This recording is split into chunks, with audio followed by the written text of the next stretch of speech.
maintindihan natin. Kumpanyera ng Bayan, si Attorney Rina Seco at ang Panyera ng Bayan, si Attorney Cam, Cheryl Adami Molina. Dos Kumpanyeras sa DZRH Radio, DZRH TV at DZRH Online. Bago mo kasuhan, bago ka pumirma, bago ka makipagkasundo, makinig muna sa Dos Kumpanyeras. Dos Kumpanyeras.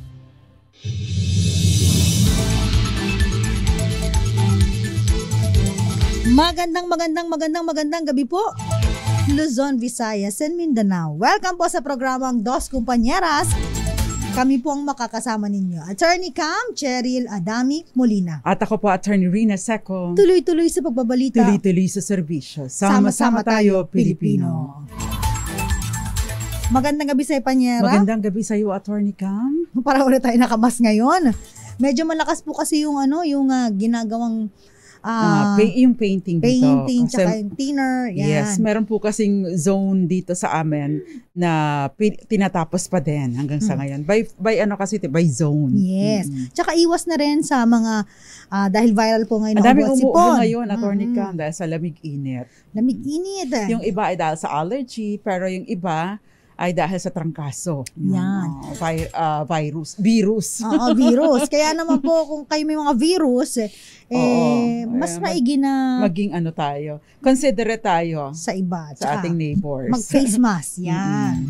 Uy, maganda po yung ating talakayan ngayon dahil ang tatalakayan natin ay tungkol sa mga dokumento na kailangan kung halimbawa po, bibili kayo ng lupa at kasama sa may-ari ay isang minor de edad. Ayan.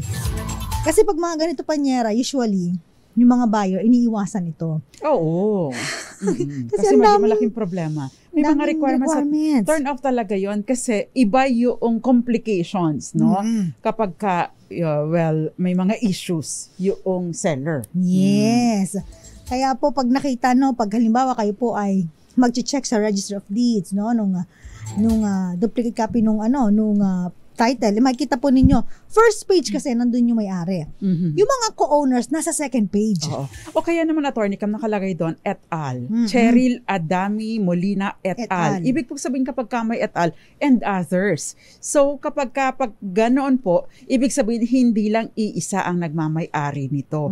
At kung may magbebenta, either silang lahat or merong special power of attorney to that effect. Pero may complication again kung ang isa doon ay minor de edad. O kaya titingnan nyo din, may asawa ba ito? Ayan. So kung kayo po ay halimbawa mag-check, pag may nakita po kayo sa second page na minor de edad, iisipin niyo ano ba yung mga, kung halimbawa gusto niyo yung property, ano ba yung mga dokumento na kakailanganin para mabili po yung naturang property.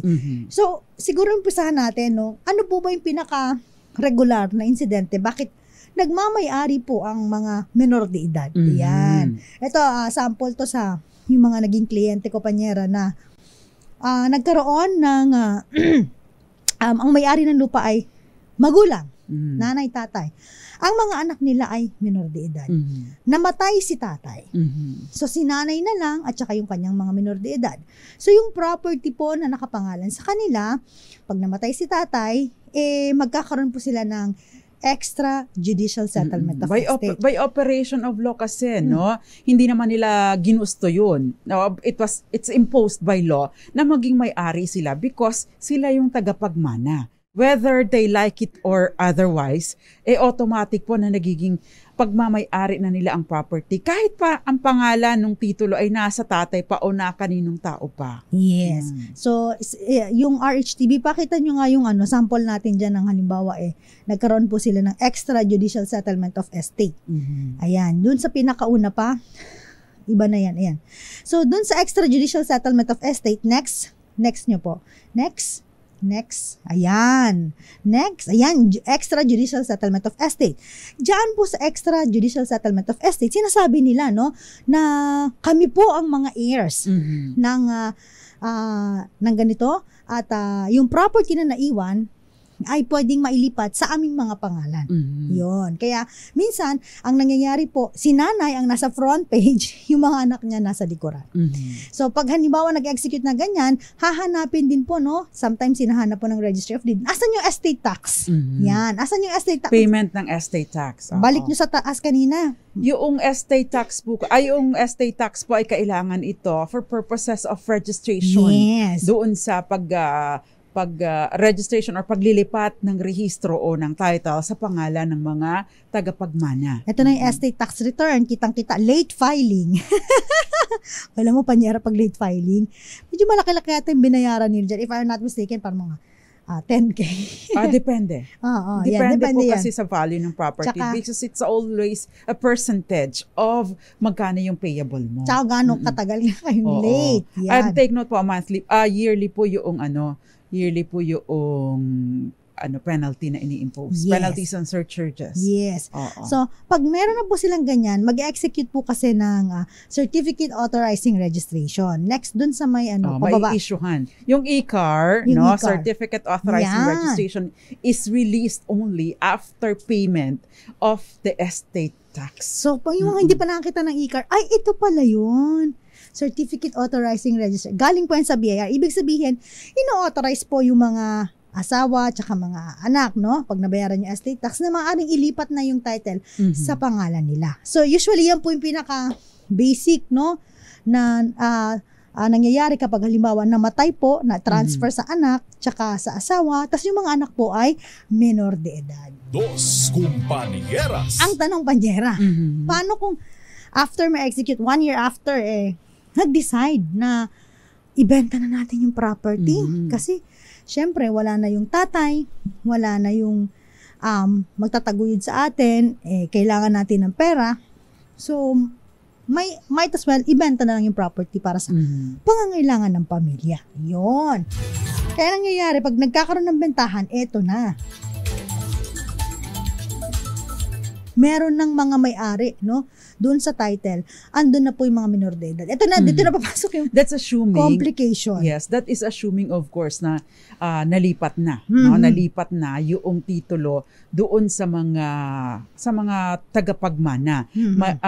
Ito ay especially Attorney Cam, ito yung may kahirapan kapag nagkakaroon ng co-ownership.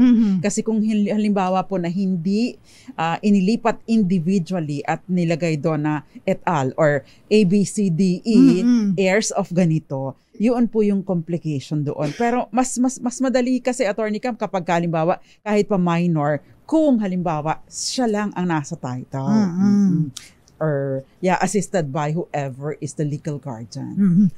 So mamaya po tatalakayin natin ano po ang tamang proseso, no? Kung halimbawa gusto po ibenta yung property ng minor de edad.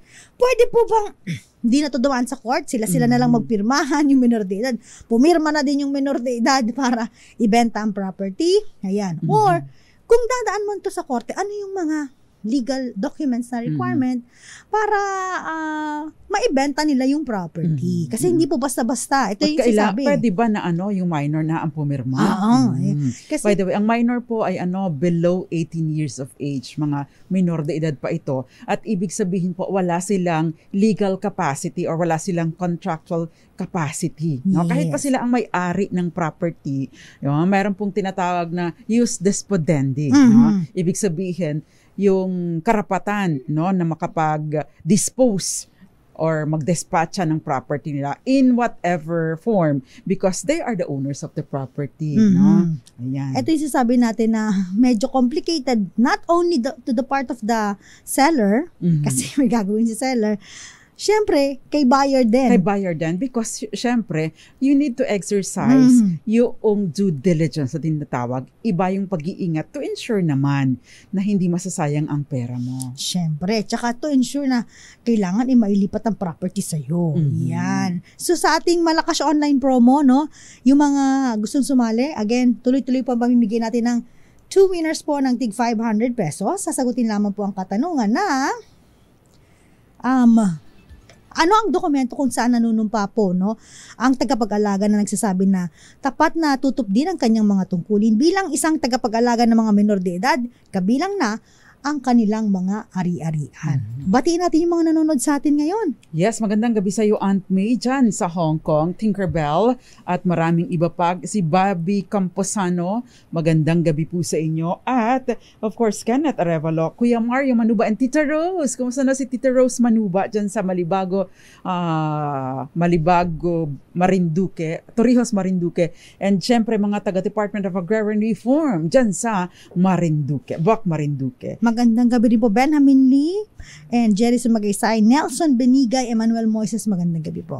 At nanonood sa atin si Miss Maricor Angeles, Raymond Batalan, Lalaine Paloma, si Mami Belen Enriquez, Mami Belen Rivera at Gael Enriquez, si JC San Fernandez at Mary Lily Matawaran. Ay, bago itong listener natin or bagong texter na natin, si Mary Lily Matawaran. Magandang gabi po. Hindi po namin kayo tinatawaran. Magandang gabi po sa inyo.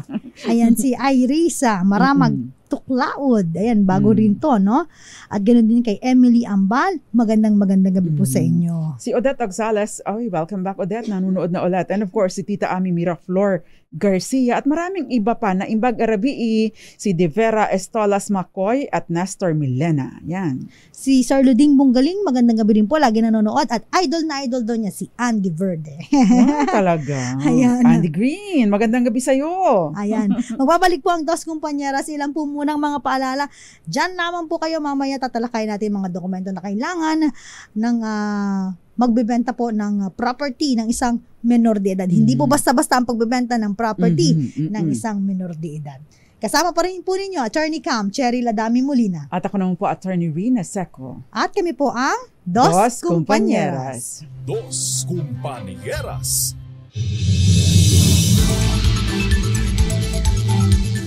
Dos Kumpanyeras, usapang bentahan ng property kung saan menor de edad po ay kasama, no? Bilang may-ari ng property. Ako po si Attorney Cam, Cherry Ladami Molina. At ako po si Attorney Rina Seco. Applicable po ang ating talakayan, no? Hindi lamang doon sa mga real properties o yung mga lupa-lupa't bahay, condominium units, townhouse o kung ano man. Applicable din po ito sa mga, like for example, share of sale of shares of stocks o kaya naman ay sasakyan. Lalo na yung mga inire-rehistro, Attorney Cam, no? Ito yung may mga complication because kailangan ninyo ng full documentation. And kapag magta-transfer ng property, may mga requirements po ang batas. Tsaka marami nagsasabi, nako, ang swerte naman ng batang yan. Bata pa lang, meron ng property. Samantalang tayo ng minor de edad, anong property meron nakapangalan sa iyo, Panyera? Wala naman. Birth certificate lang. Property ng paso.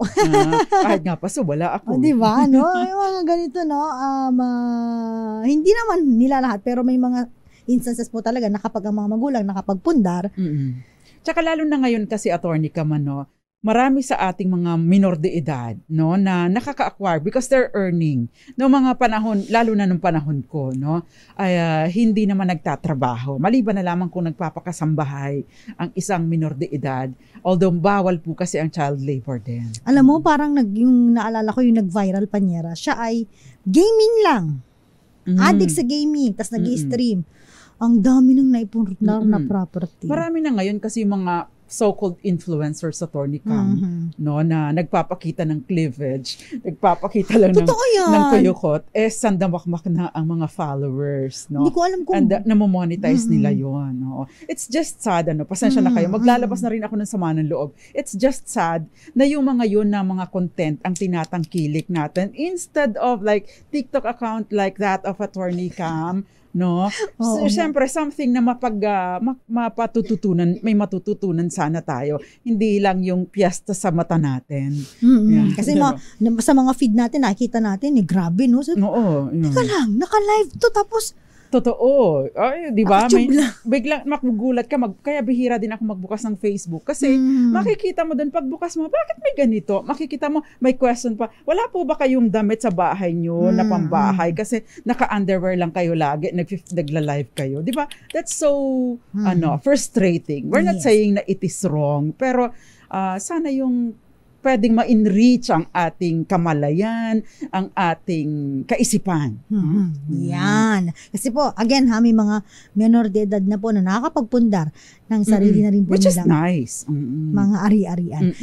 Anyway, kapag halimbawa po, no, eto yung balikan natin yung halimbawa namatay na tatay, nanay, tapos meron siyang mga minor de edad, no, na anak. anak na may-ari ng property. So ano yung kailangan kung halimbawa siya po ay magbebenta ng property. So unang-una po niyan, magpa-file po siya ng hihingi siya ng permiso mula sa family court. Ayan, no, kung saan residente po sila, no. Usually may mga ibang kliyente na yung property doon mismo sila naka-reside. May iba naman na halimbawa lupa lang. Tapos nakatira sila sa ibang lugar, so sa residence po ng mga minor de edad. At doon po, no, pakita nga natin yung mga isang requirement, no, yung tinatawag na letter of guardianship at saka yung oath of guardianship. Ayan. Taas mo pa. Ayan, RHTV, yung letter of guardianship at saka yung oath of guardianship. Yan. Ito yung tinatawag natin na letter of guardianship, Panyera. Kung saan dyan, nakalagay po dyan yung mga responsibilidad at tungkulin ng isang tagapangalaga ng may-ari ng property ng minor de edad. Normally, meron niyang pong bond na pinafile, ano? Kasi that will answer in case magloko yung guardian. In fact, Panyera, pag nagparehistro po kayo sa Registry of Deeds, hinahanap nila yung surety bond o yung proof of payment na galing po sa korte na binayaran po yung bond. Usually ano lang naman pa niya, depende kung depende magkano. po kasi again sa mga ganitong mga properties ang involved, depende sa value of the property. Yan. At again po ito po ay fina-file, hindi po sa MTC, sa RTC, ay sa Municipal Trial Circuit Court, kundi sa Family Court po ng RTC. Ayan. Tapos next natin yung oath of guardianship. Ayan. Ayan naman yung oath of guardianship. Dito naman nanunumpa, Panyera, yung tagapag-alaga na nagsasabi na tapat niyang tutupdin ang kanyang mga tungkulin bilang isang tagapag-alaga ng mga minor de edad, kabilang po yung kanilang property. Alam mo, Panyera, no? Parang kinukumit yung sarili nila na ganito ang gagawin ko. Ito yung mga responsibilidad ko at paninindigan ko ito at magkakaroon ako ng liability or pananagutan sakaling hindi ko ito matupad. Lalo na kung halimbawa ay in bad faith ako. Yan. Yes, kasi may mga iba po, sila po ay guardian pero meron palang masamang interest dun sa property. Ina-appropriate sa sarili nila. Ibig sabihin, ginagastos or ginagamit yung property para sa sarili nila. Ibibenta, magpapaalam sa korte. Yes. Ibibenta ko po ang property na ito para sa pag-aaral nitong batang ito na may totoong may-ari ng property. When in fact, ipang siya shopping. Ayan. Ipang re-rebond. Meron na kami nakasuhan ganito, Attorney Cam. Ano nangyari doon? Yung Anong ginawa? Yung nanay ang ginawa. No? Yung nanay ang nagmaniobra ng lahat. Pero yung nanay, Attorney Cam, nakapag-areglo naman. Ang hirap talaga, no? So, itong mga ito na dokumento, hahanapin din po yan sa Register of Deeds pag kayo po, at saka sa BIR, pag kayo po ay magbebenta ng property ng minor. So, isa pa po pala, hindi ko lang nakita dyan, yung notice of decision ng korte na pinapayagan ang isang guardian na ibenta yung property. Kasi kahit pa po kayo ay guardian, court-appointed guardian, no, o kayo ay in-appoint kayo, nakakuha kayo ng appointment mula sa korte, hindi po automatic na, appointed ni guardian na ako, legal na ako, no? Hindi po kayo maaaring mag-dispose ng property ng inyong minor, no? Kung halimbawa kahit pa kayo ay guardian na, kailangan pa rin po ng permiso o pahintulot mula sa korte. Kala nyo, pwede lang na, benta na natin itong mga anak, come here, pirma na kayo dito. Oo, hindi po pwede. By the way, meron question dito, paano kung emancipated minor ang nagbenta? Sa Pilipinas po, ang emancipation only happens kapag nagkaedad na. Pag tumungtong na sa 18. Dati kasi under the civil code, no, yung luma, yung emancipation happens kapag nag-asawa. It is not true anymore. Ang age of majority ang majority age or emancipation is only by reaching the age of 18. No? So wala na, no such thing as nag-asawa na, considered na emancipated. Wala na pong gano'n. Eto, may question dito, sabi, need pa po ba na pumirma ang minor de edad sa mga kontrata? Actually, hindi po, no? Kasi sila po ay walang legal capacity to do so. Kaya nga po meron din tawag na mga guardian. No? Sila po ang bumipirma on behalf nung mga minor de edad. Provided na, again po, no, sila po ay pinayagan ng korte bilang maging isang guardian, no, na pumirma dun sa mga dokumento na kinakailangan, especially kapag bentahan po ng property. Yan. Okay, so magandang gabi po muna, Francis Maria Velasco, dyan sa Buwak, Marinduque. Baka kababayan ko pala ito. Kaano-ano nyo si Governor at saka si Congressman Velasco. Ayan. Si Bernardo Bote, magandang gabi po sa inyo. Gabay at Pag-asa, good evening din. And of course, Aunt May and Marcelo M. Yan. Attorney Cam, sabi niya, wait na lang kayo na mag-18 ang nagbibenta ng property. Kasi pa din yun. Pwede naman yung kaso nga lang Panyara, ang problema nga lang, kapag halimbawa ganito nga Panyara na wala silang source of income o kaya kailangan po sa pag-aaral ng mga bata. So may times na kailangan maibenta talaga yung property. Again, for the sake po ng ng mga bata. Kasi hindi pwedeng ibenta yung para lang sa kapritsyo. Para sa pagpapamanicure, mura lang pala manicure. Mga pagpapariband, bili ng mga LV, ganyan. Si Mary Jane, attorney, may question dito. Paano po ba kung pineke ng anak ang pirma ng magulang para maibenta ang property niya? Pineke. Ito common, no? Yes. Kasi ang iniisip ng isang anak ay ako naman ang tagapagmana niyan. So pwede ko siguro itong ibenta, no? In fact, yung iba ang inaakala nila na dahil anak sila ay pwede nila, oy, nanay, tatay, akin yan, ha? Di ba mamanahin ko yan, wag niyong ibenta. Which is wrong, no? But of course, sa mga ganito pong sitwasyon, kung pineke ng anak ang pirma ng magulang para maibenta ang property na pagmamay-ari ng magulang, ang ano bang gusto mong mangyari? Una, wala po yung magulang, hindi niya pa pwedeng kasuhan yung kanyang anak, no? Meron pong tinatawag ng mga absolutory circumstances. Kasama na po ito doon. Yung parent, exempt ang anak sa criminal liability, no? Kung sakasakali ganito. Now, ibang usapin naman, Attorney Cam, kapag yung buyer, no, yung halimbawa binabawi ng magulang dahil wala ang kapangyarihan ng anak ko, no, halimbawa, lalo pa pag minor de edad pa yan, no, so void yung ibalik nyo sa akin ang property ko, ibalik mo sa amin ang property ko dahil wala naman kapangyarihan ng anak ko, no. Ibang usapin po kapag ka po halimbawa yung buyer ang magbibenta ng magkakaso against dun sa anak, no. Of course, kailangan na of age na dahil hindi mo naman basta-basta ikakasuhan ng minor de edad. So iba pong usapin yun. Now, kailangan po ninyong makipag-usap doon sa buyer, no? Kasi otherwise ibang usapin po yung issue na maaaring kaharapin ng inyong anak. Lalo na kung halimbawa, Attorney Cam, ito ay of age na. Yan. Yun. Next, Attorney Cam. Sabi nito, bakit po ba mahigpit po ang batas pagdating po sa mga minor de edad? Yung mga siguro pagdi-dispose ng mga property, Again, binanggit ng Panyera ko na ang mga minor de edad po kasi wala po silang legal capacity, no, na pumirma sa mga kontrata. Kumbaga, sila po ay wala pa kakayahan, wala pa sa tamang legal edad. capacity. Walang contractual capacity. Yes. Kaya po, sila po ay pinoprotektahan at pinapangalagaan ng batas. Yan. Tsaka pag mga minor de edad, Panyera, susceptible yan sa influence. Yung, alam mo na, mga susud. Di ba? No? So, hindi naman po pwede yun. Kaya po, sinasabi lang po dito na ang mga guardian po ay hindi basta-basta pwede na ibenta ang property ng mga minor de edad nang base lamang sa kanilang kapritsyo dahil sabi nga namin, meron po silang liability dito. Ina-accept po nila kapag sila po ay nanunumpa na kapag binenta po nila ito nang hindi naaayon dun sa letter of guardianship na inisyu sa kanila ng korte, sila po ay maaaring makasuhan. Yes, take note po na even if you are the guardian, again, inuulit ko, even if you are the appointed guardian, recognized guardian, you will still need to obtain a separate authority from the court or permission or consent from the court para maibenta o maidispose ang property. Ayan.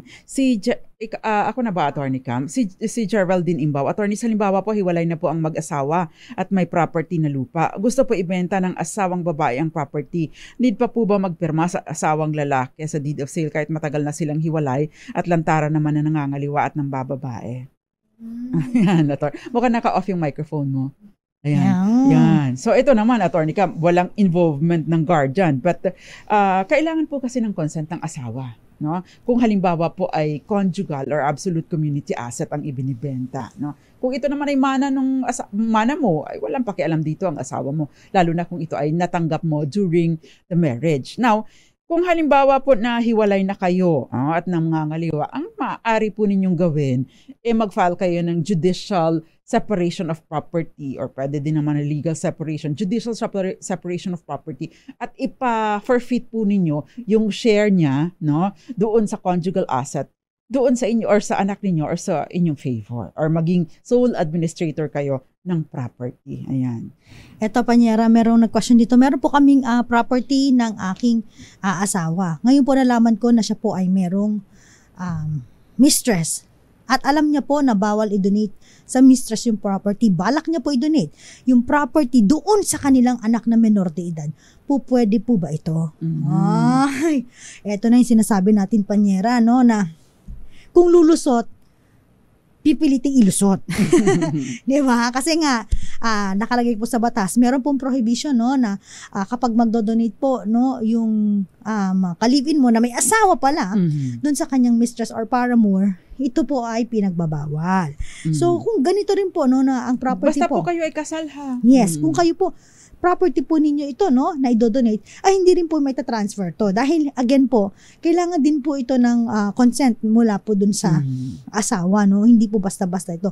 Dun naman sa mga nakakaisip na mga ganito, no, meron pong mga ibang legal consequences po, at saka po, maaari pa rin po itong makuha, mabawi ng isang legal na asawa. Basta ito lang po, ano, kailangan ng patunayan ng legal na asawa na ang pondo na pinambili dito ay conjugal or parte ng absolute community of property. Ito ay kahit pa sabihin mo, ito naman ay binambili dito ay sweldo ng asawa ko, sweldo ng lalaki, hindi walang kinalaman, or sweldo yung itong nangangaliwa, no? Hindi kasi po, no, sa ating batas, yun pong sweldo or buwan ng sweldo ni Mister o ni Mrs. ay pag-aari nilang dalawa. Hindi lang nung taong nagsisweldo. Ayan. Okay, si Ma'am Delia Pines, happy birthday, Kuya Avetena. Best of health and more birthday to come. Sabi niya ganon, and God bless daw. Anyway, itong in relation to your question, Attorney Cam, yung husband ko po bumili ng property pero ipinangalan sa girlfriend niya. Ayan, ito na yun. Pinalabas po na binili nung girl, pero sa totoo lang, husband ko ang bumili. Wala namang regular work si girl na source of income. Ayan. Mababawi pa po ba? Syempre, mababawi ninyo, pero sa pamamagitan lamang po, no, hindi nyo gagamitin ang dahas at hindi nyo, wag nyo ilalagay sa inyong mga kamay ang batas. Kailangan po ninyong pumunta sa korte. Ayan.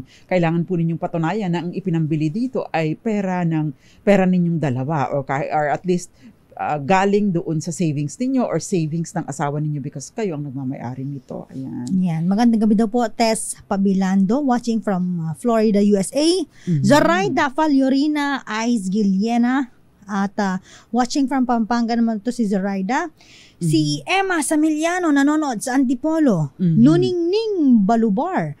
Mga attorneys, masaya ako kapag magkasama po kayo. Thank you very much. Ayan. Magandang gabi din sa iyo, Tita Cecil Arilio and Tita Mimi Arilio, dyan sa Las Piñas City. Ayan. Florence Regalo, nanonood din po sa atin at nakikinig. Mimi Yoka. Uy, kapitbahay natin dito sa Pasay. At lagi pong nakatutok sa atin. Yung mga gusto pong again sumali sa ating DZRH Malakas online promo, ang katanungan po, pakisagot ha. I-message po, hindi po doon sa group, hindi po yung doon sa comment. Puntahan po ang DZRH Dos Compañeras Facebook page. I-PM lamang po kami at doon po kayo sumagot. Ang katanungan po natin ngayong gabi ay ano po ang dokumento kung saan nanunumpa ang tagapag-alaga na nagsasabi na tapat na susundin ang kanyang mga tungkulin bilang isang tagapag-alaga ng mga minor de edad. Kabilang po ang kanilang property. Panunumpa, oath, di ba, Panyera? Yan. Magandang gabi, Emma Samiliano, nanonood din sa atin sa Antipolo City. Si Francis Velasco na bati mo na ba? Hindi pa. From Boac. Nabansa sa Buwak Marinduque. Ayan. Si Romy Asuncion, sabi niya, nag-PM ako kaso hindi seen. Kasi napakarami po, libo po kasi ang nagpapadala ng mensahe. Pasensya pero, na. yan. titingnan natin. Sige, tingnan ko si Rome Asuncion. Tingnan ko kung anong mensahe mo. Ayan. Tapos screenshot nyo po ha kapag sasali po kayo para makita namin kung na-like, follow, and share nyo po ba ang ating Facebook Live ngayong gabi. Ayan. Fidel Aquino, magandang gabi po. Magbabalik po ang Dos Compañeras. Ilan po muna ang mga paalala? Sasagot pa kami ng mga katanungan ninyo. Diyan lamang po kayo. Kasama pa rin po, Attorney Cam, Cheryl Adami Molina. At ako po, Attorney Rina Seco. Kami po ang Dos Compañeras. Dos Compañeras.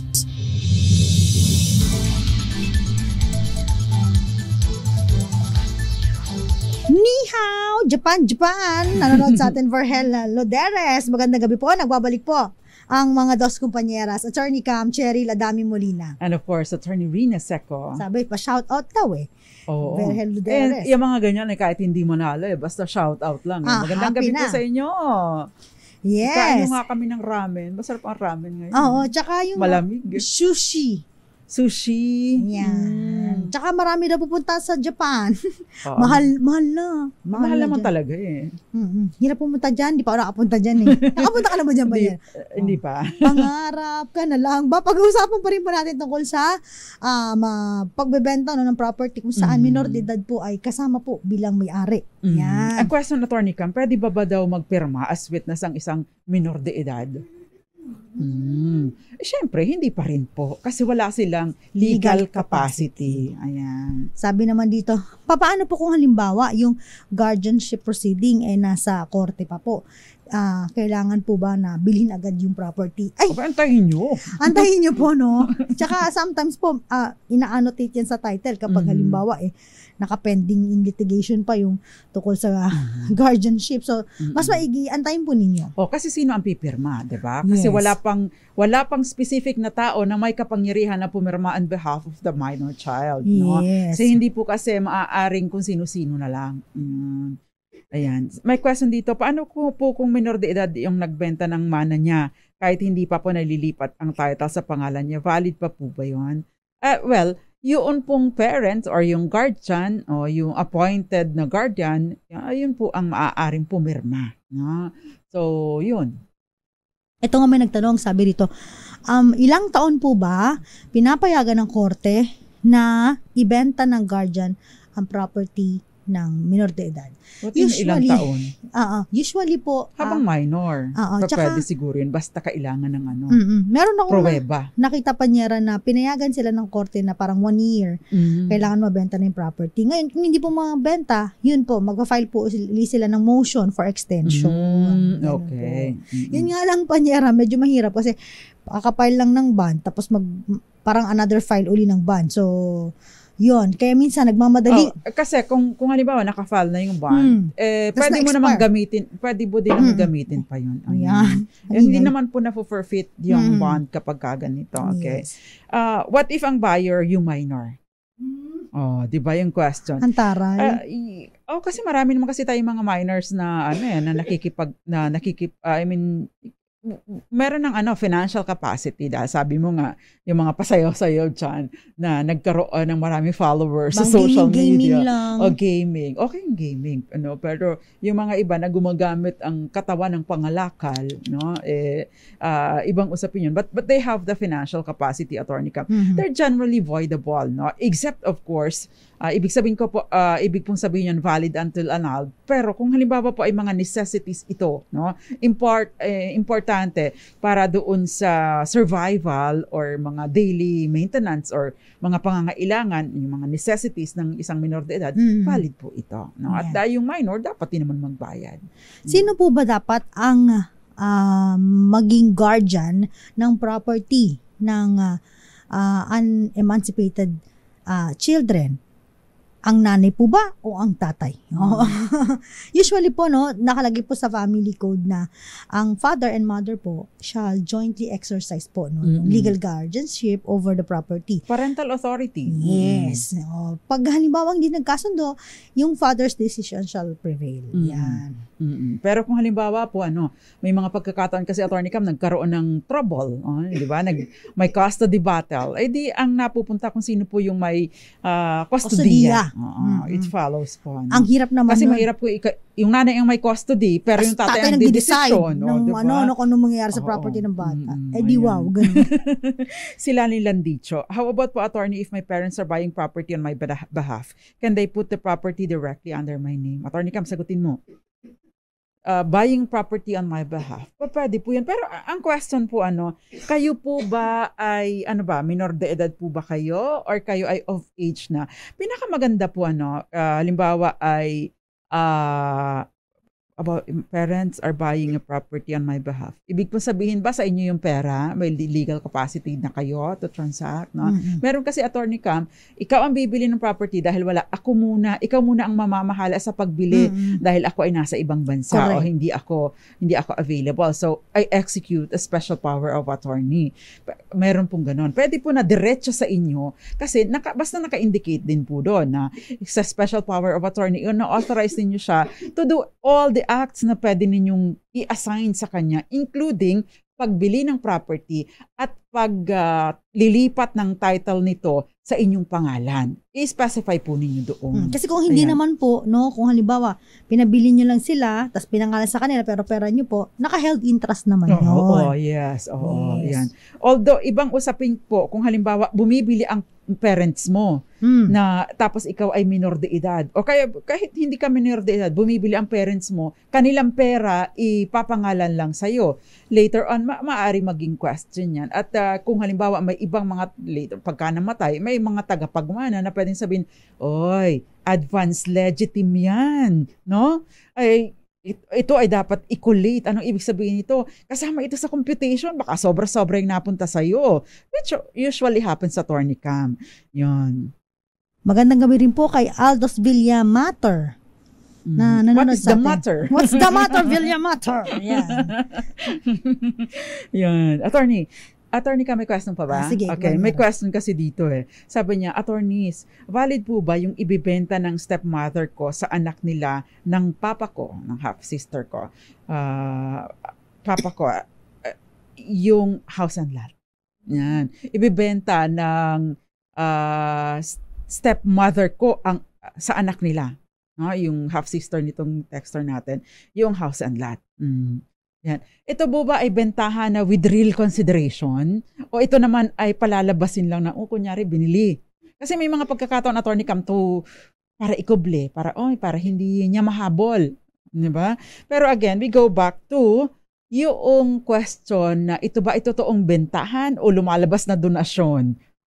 Pagka ito po ay totoong bentahan, wala pong problema doon. May real consideration, Attorney Cam. Totoong nagkakaabutan ng pera, may bayad. May mga pagkakataon naman kasi na pinalalabas lang na bininta kahit hindi naman totoo. Kunya-kunyarian lang ang bentahan. In fact, and in truth, it is a donation. Kapag ka po donation, may mga implikasyon po ito sa mana. And therefore, later on, again, we go back to the issue of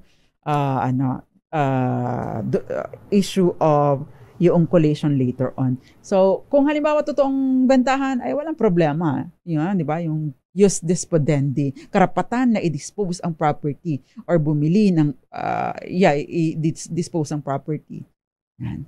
Tuwa ka sa jus dispodendi, Attorney Cam. Sounds fancy. Yeah. Si Clyde Aguilar nanonood and si Emilio Lopez sabi niya, paano po pag nagkasakit ang bata o na hospital, pwede na bang ibenta ang property niya? So kung halimbawa po gagamitin po sa mga bills ng bata, again, dadaan pa rin po kayo sa proseso. Hindi basta-basta mabebenta yung property niya.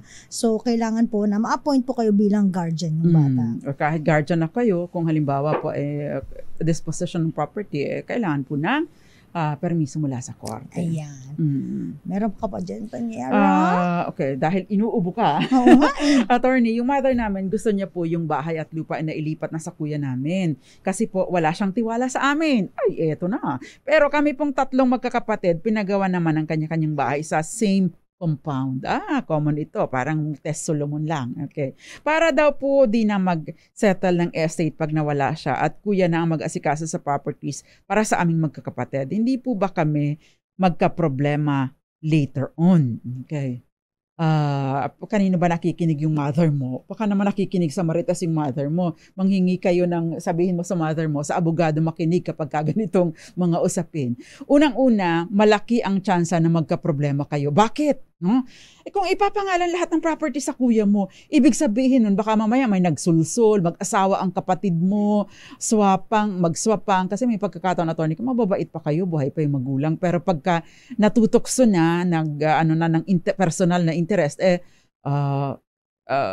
sosolohin na lang, lalo pat nasa kanyang pangalan ang titulo ng property, lalo na kung ito palalabas ni Attorney Cam na ito ay binili, abay malaki ang tsansa na magka-problema kayo later on. In fact, kung nasa kanya yung title ng property sa pangalan niya, they can kick you out anytime. He can kick you out anytime. Even your mother can be kicked out anytime because ito, title ng property, ako may-ari nito, wala kayong karapatan dyan. So, mas maganda po, I would suggest na either i-donate na sa inyo individually, hati-hatiin, or gawin na kayong co-owners doon sa paglilipat ng property. Ibig sabihin, kung tatlo kayo magkakapatid, the ABCD, ang title ng property, under sa inyo. No? Mahirap diba? kasi yan kung halimbawa sa isa lang, tapos nailipat sa pamamagitan ng pagbebenta sa purchaser in good faith and for value. Yes. Mahirap na. Maraming salamat, Panyera. Ito na. Dahil malakasan ka kung makinig sa DZRH, malakas ka sa amin. Itodo nyo na ng malakasan ang panonood online sa DZRH News Facebook page at masasagot ng tama ang aming katanungan. Instant mananalo ka ng malakasang 500 pesos sa DZRH Malakas Promo. Hatid sa atin ang kauna-unang radyo sa Pilipinas, DZRH. Una sa Pilipinas, una sa Pilipino. Sa katanungan na ano ang dokumento kung saan nanunumpa ang tagapag-alaga na nagsasabi na tapat na susundin ng kanyang mga tungkulin bilang isang tagapag-alaga ng mga menor de edad, kabilang na po ang kanilang mga ari-arian. Ang tamang sagot po ay Oath of Guardianship. First winner natin, Banyera. Ang first winner natin, Attorney Cam, sagot niya ay Oath of Guardianship, Lionel Garina. Parang first time niyang nag-text sa atin, Attorney Cam. Maraming salamat po. Congratulations. Next winner po natin, sagot niya rin po kay Oath of Guardianship, nakashare, like, follow sa ating Facebook na DZRH Dos Compañera, si Mark John, another 500 pesos. Congratulations. Yung hindi pa po nakakatanggap ng kanilang mga premyo, antay-antayin nyo lang po. Yes. Minsan kasi nagkakaproblema din ng kita. Yes. Minsan yung mga pangalan ninyo natatabunan dahil libo-libo po ang natatanggap namin. Apo. Kaya minsan po, huwag kayong magsasama ang loob kung halimbawa hindi agad nabuksan ang message ninyo. Yes. Basta huwag kayo mag-alala, within this weekend, nasa inyo yan. Yes. Magandang gabi po muna, nanonood sa atin. Hindi siya sumali ngayon sa ating Malakas promo. Pero nanonood daw siya sa Tuguegarao City. Magandang gabi po, Erwin Floro Remudaro. And of course, speaking of Tuguegarao, magandang gabi sa iyo, Judge Dennis Mendoza. Magandang gabi rin po kay Miss Arlinda Agloco, dyan po sa may Ilocos Norte. And of course, magandang gabi rin po kina Papa Will, Mama Jovita, Nanay Connie Vista, and Mama Sinta. Naiingit ako sa iyo. Bakit? Nababati mo sina Papa Will at saka si Mama Vita. Si Nanay Flora, hindi ko na mabati. Magsa-celebrate na siya ng kanyang supposedly 86th birthday sa November 6, Attorney Cam. Pero, magsa-celebrate na. Pang ilang taon mo na ba, Tita Sita Arevalo, advance happy birthday sa'yo. Si Federico Bagisi, Robert Bartz, at sabi niya, I love DZRH AM Radio. Thank you very much. Nanonood sa atin dyan si Robert Bartz sa Cavite 13 Martires City. Magandang gabi po sa mga taga 13 Martires and Aris Maramag Tuklaod.